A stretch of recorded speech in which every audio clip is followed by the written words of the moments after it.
okay. No problem. Feel free. Don't worry, you'll be comfortable afterwards. Nandito pa rin po tayo sa Tayan Mo at Panindigan at ang nakakatakot nang walang kabuhayan. Hindi nakakatakot. Alam mo, exciting period to. Huwag na masyadong maging negative, Exciting period ng paghahanap ng trabaho. Ikaw, Direk Joey, ano ba yung first job mo? Nagturo ako. Actually, nag-aral pa ako, pinagturo na ako ng aking pamantasan dahil nabighani sila sa aking tindi ng kagandahan. Ikaw, Aids, anong first job mo? Public relations. I was absorbed by a PR, by a hotel. Na nag-practicum ako nun. Ayun. It's wrong for me, public relations. Pero gusto mo ba yun, yung unang trabaho? Ay, oo. Yung ba yung hinanap mo? Sa katunayan, buong pag-aakala ko na ang buhay ko ay aking i-dedicate sa akademya. At sa ngayon, babalik uli ako sa pagtuturo very soon dahil yun talaga ang first love ko. So, it was a good choice. Bibigyan mo kami ng racket, direct ha? As a resource speaker. Definitely. At para tulungan tayo na talakayin itong topic na mga the batch of 2011 to mga fresh graduates, nag-imbita kami ng isang tao na sira ang ulo. Bakit sira ulo niya? Sapagkat nung nakausap ko siya kanina, ang sabi niya, ang tanging pangarap daw niya sa buhay ay tumulong sa mga tao sa mental hospital.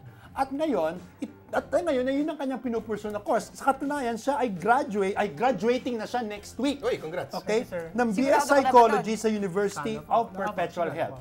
Dahil mahilig siya sa siraulo, pues handa na ba siyang masira ang ulo pagharap niya sa real world? Dahil ang tanging niya pangarap ay maging isang writer at kumita ng pera. Mga kapatid, ang isang siraulong nagngangalang Koji Isuka. Oh boy. Okay. Psychology student ka, BS pa, no? Tapos, AB pa actually. AB. So gusto mo maging writer? Apo, sir. Nako, mag-usap kayo na mamaya. Delikado yan. Parang gusto ko siya munang kausapin. Handa ka na bang magtrabaho, Koji? Actually, feeling ko naman po, yes. Kasi when I studied, sobrang ganda po na education na natanggap ko. I had really good professors. So feeling ko naman I'm ready to get a job. Anong klaseng writing ba yung balak mong pasukan? Matanong ko lang. Feature writing. I've always been a feature writer. I've been the feature editor for 3 years. So preferably sa fashion magazine. Gusto mong durugin ko puso mo? Alam mo, sandali hindi ba ang ganda-ganda itong palatuntunan natin? Napaka-inspiring. Nagdudurugan. Ng bayan, hindi ba?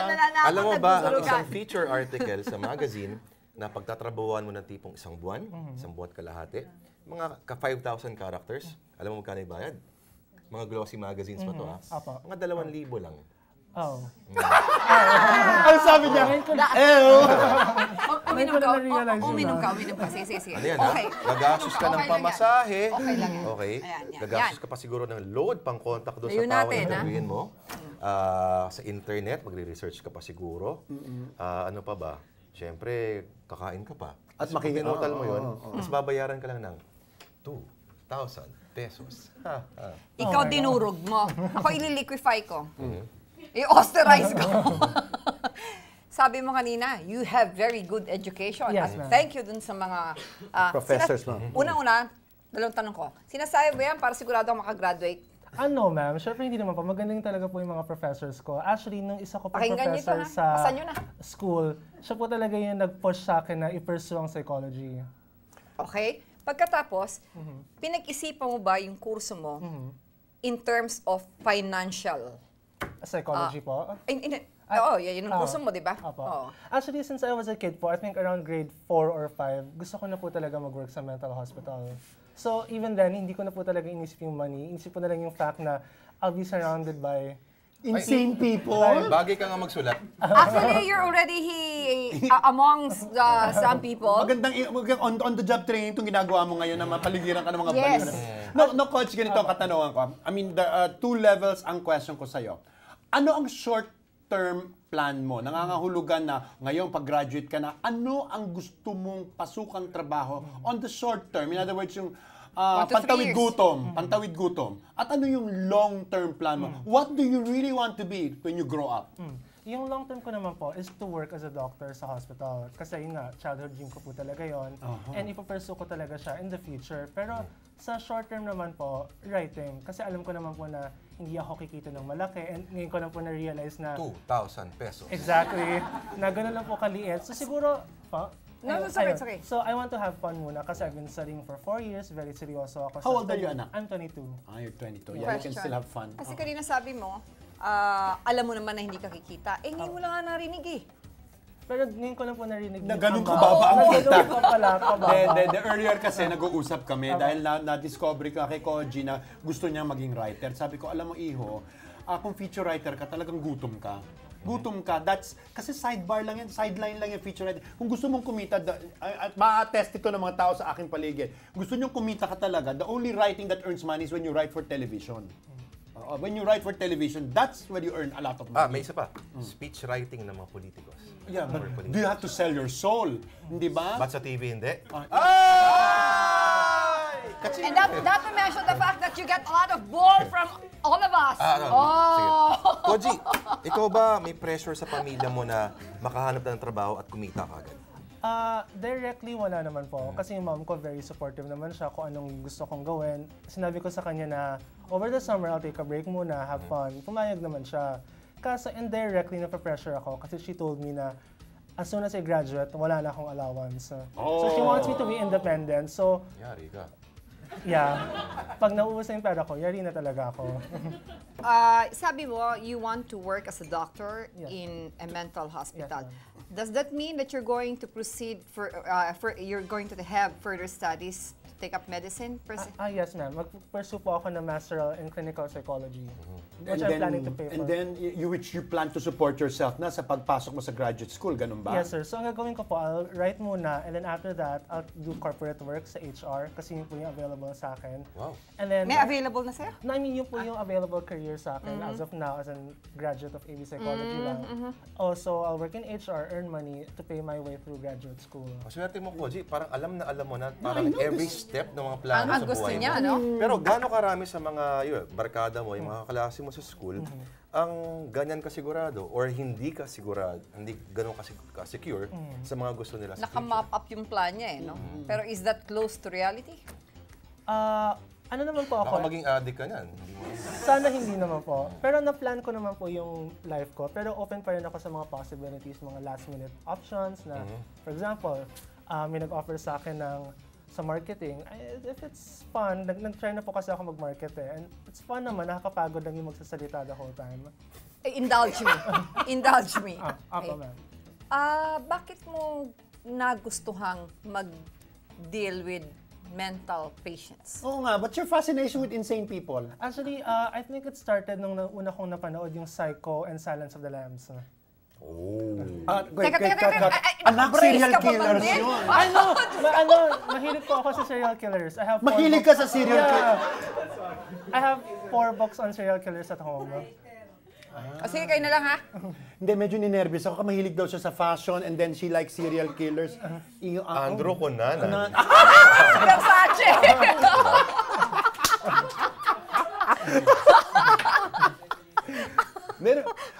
Ito Kodja, ito katanungan ko. Maganda naman i-relate natin to yung kasi believe ako sa'yo dahil meron ka ng may timeline ka na sa gagawin mo sa buhay mo eh.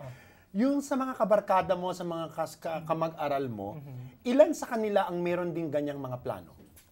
May mga friends po ako na sigurado rin with their career choices. Pero I have to admit, meron din po yung mga 4th year na hindi pa alam ko anong gagawin nila, which I think is sad. Okay, may katanungan pa ako, anak. Sige po, sir. Doon sa mga gagraduate next week, ilan sa kanila ang nagpaplano na mag-call center? Hindi ko pa po sila nakakausap, pero sana po Magsasurvey ka wala. muna. Sana po wala. Uy, bakit naman Bakit naman wala? Kasi Kasi, you make it sound as if it's... Kasi sir, sayang naman po nagbayad yung parents mo for 4 years of psychology. Tapos I mean, I have a high respect for call center agents, sobra. Pero kung Oo nga, sobrang. Balikan natin ha. Apo. Magkano yung starting ng call center? 15 to 18,000. Plus, compared to 2,000 pesos. Okay, tuloy. Pero sir, sayang naman po kasi yung 4 years of education ko, di ba? So kung hindi ko naman magagamit, edi sana... Okay, I have to shoot a question. Sige po, ma'am. Kasi sinasabi mo sayang pag hindi magamit. Pero ito yung sinasabi kong realidad eh. Paglabas mo doon, okay, that's your plan. Pero ilan sa porsyento ng, kasama ka na, sa nakikita mo, ang tingin mo magiging, what they call that? Help me out. Marirealize yung sinasabi mong plano na magkakatrabaho ka agad ng timeline. Kasi, and if, kung wala kang makuha, hindi pa rin mapapatuloy yung call center. Sa akin naman po, like what I said, may plan po ako, pero open naman po ako sa changes. Kasi for me, gusto ko po yung may plan para at least guided ako, para alam ko po kung lumalayo na ako, kung palapit na ako sa dream ko. At least meron pa akong framework na sinusunod. Alam ko, I want to share something with you. I want to share something with you being, I guess, the eldest person on this table, although not necessarily, the freshest looking. No? Tama. Okay. Ang napaka-interesante sa kalagayan mo ngayon is you're about to embark in a totally new adventure in life. Kasi it's a phase na which you will never forget in your own lifetime. Pero dapat bukas ang isip mo. Hindi ba, Aids, kahit anong plano ang gawin mo sa buhay, there will always be beautiful opportunities and surprises. And you should open to that. At kasi pag masyadong sarado ang utak mo na, ito dapat matap-cheap ko, ito yan, you'll be subject to so much disappointment. Let go! Enjoy. You should coast along and then you have to be able to recognize kung when a good opportunity knocks. And if you want to be a features writer at andiyan ang passion mo, you believe me, you wouldn't mind the 2,000 pesos. You wouldn't mind the 2,000 pesos because you know what's important? Hindi lahat ng tao na mataba ang pitaka ang masaya. Ang maimportante sa buhay ay fulfilled ka. Di ba? Hindi lang yun. Yung 2,000 pesos na yan can lead to other things. Correct. Pwede ka manalo ng loto dahil tinayaman mo. Pwede ka manalo ng palangka, 12,000 pesos. Lord, Open na po sila ngayon. Open for yes, of course. Lord is. So, kailangan importante na bukas ang isip mo at enjoy this new phase in your life. Pero hindi mo sinagot yung tanong ko eh. Ilan sa mga kaklase mo, kabatchmates mo, tingin mo, magkakaroon kagad ng trabaho? Any kind of job po. Huwag naman GRO. Na-related po sa psychology. Siguro po, 50% para safe. Okay. Very, That's good. very Safe. Hindi. Pero, Safe. Koji, ano man ang gawin mo sa buhay, we wish you luck. Yeah, congratulations and welcome to the real world. Ako Okay. talaga, the best of luck. Babalik kami. Diyan lang kayo.